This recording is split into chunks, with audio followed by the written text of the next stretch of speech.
उसने रोजमर्रा की जिंदगी में इस्तेमाल होने वाली चीजों को पहले हाथों से बनाया जाता था, लेकिन आजकल के टेक्नोलॉजी के जमाने में इन्हीं चीजों को मशीन द्वारा फैक्ट्री में बनाया जाता है। जिन चीजों को बनाने में पहले घंटों लग जाते थे, लेकिन अब कुछ चंद मिनटों में बन जाती है। तो दोस्तों बने रहिए इस वीडियो के साथ। यह वीडियो आपका काफी सारा ज्ञान बढ़ा देगा। सब्सक्राइब कीजिए आईटी मशीन हिंदी चैनल को और इस बेल आइकन को दबाकर ऑल पर सिलेक्ट कर दीजिए machine and gadget related video सबसे पहले देखने के लिए। नंबर 4 पर है च्युइंगम।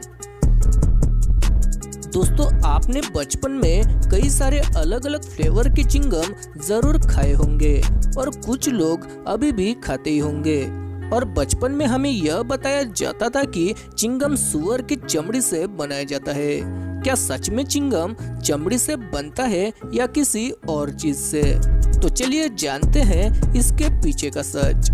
दोस्तों जो चीज इस च्युइंगम को रबर जैसा बनाती है वह सुअर की चमड़ी ना होकर असल में पेड़ों से निकली हुई गम होती है और इसे खाने से हमें कोई भी हानि नहीं होती। इस गम को सबसे पहले एक बड़े से मिक्सर में डाला जाता है, बाद में उसके ऊपर कलर और फ्लेवर को मिलाया जाता है और जैसे ही यह सारी चीजें मिक्स होने लगती है वैसे ही इसके ऊपर से ग्लूकोज डाला जाता है, जिसकी वजह से जब हम च्युइंगम चबाते हैं तब उसमें से मीठी टेस्ट आती है। अब इसे गर्म करके 20 मिनट तक अच्छे से मिक्स किया जाता है। दोस्तों इसे देखने से ही मेरे मुंह में पानी आ रहा है। 20 मिनट के बाद यह एक आटे का रूप ले लेता है। बाद में इसे एक्सक्लूडर में डाला जाता है, जहां उसे काफी प्रेशर से दबाया जाता है, जिसके कारण वह एक छोटे से होल से बाहर निकलते हैं और च्युइंगम खाने लायक आकार में तब्दील हो जाता है। इस गम के लंबे रस्सी को छोटे छोटे आकार में काटा जाता है। दोस्तों इसे अगर रैपर में ऐसा ही पैक किया जाए तो यह रैपर को चिपक सकता है, तो इसके लिए इसे कुछ मिनट के लिए 2 से 3 डिग्री सेल्सियस पर रखा जाता है और काफी तेजी से इस गम को रैपर में पैक किया जाता है और इस तरह से बनाया जाता है chewing gum. Number 3 bread making machine. दोस्तों ब्रेड बनाने के लिए सबसे पहले आटे और पानी को एक बड़े ब्लेंडर में डाला जाता है। यह ब्लेंडर आटे और पानी को मिक्स करने का काम करता है। इन सभी सेटिंग को आगे लगे पैनल की मदद से चेंज किया जा सकता है। आटा अच्छे से मिक्स होने के बाद उसे दूसरे मशीन में डाला जाता है, जिसका काम आटे को गोल गोल घुमाते हुए आगे की तरफ भेज देती है, जहां उसके ऊपर सूखा आटा डाला जाता है ताकि यह मशीन पर ना चिपके। अब इन आटे को कन्वेयर के जरिए आगे दूसरी मशीन में भेजा जाता है।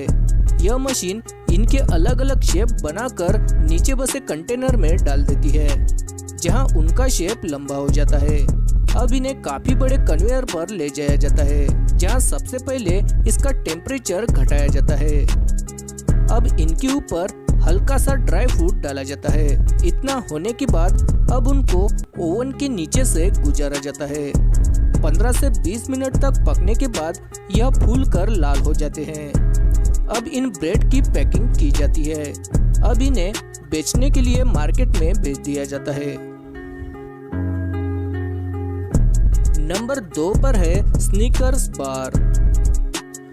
दोस्तों स्निकर बार पॉपुलर बार में से एक है, जो कि बहुत सारे नट से भरा होता है और बहुत से लोग इसे बड़े मजे से खाते हैं और यह मेरा फेवरेट भी है।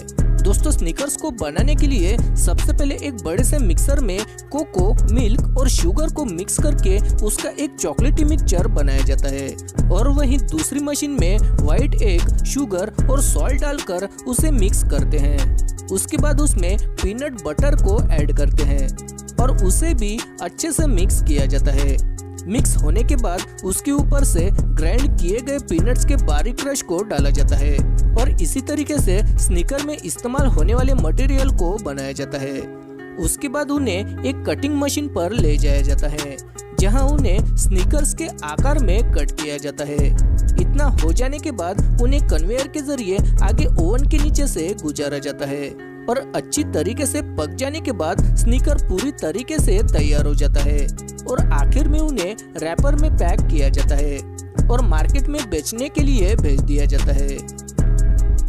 Number 1, stick ice cream making machine. दोस्तों, स्टिक आइसक्रीम बनाने के लिए सबसे पहले उसका फ्लेवर डिसाइड किया जाता है और उसका लिक्विड बनाया जाता है। यह जो आप वीडियो में देख रहे हैं यह ऑरेंज फ्लेवर है। इस लिक्विड को फिर एक कंटेनर में डाला जाता है जिसके नीचे एक फ्रीजर लगा होता है।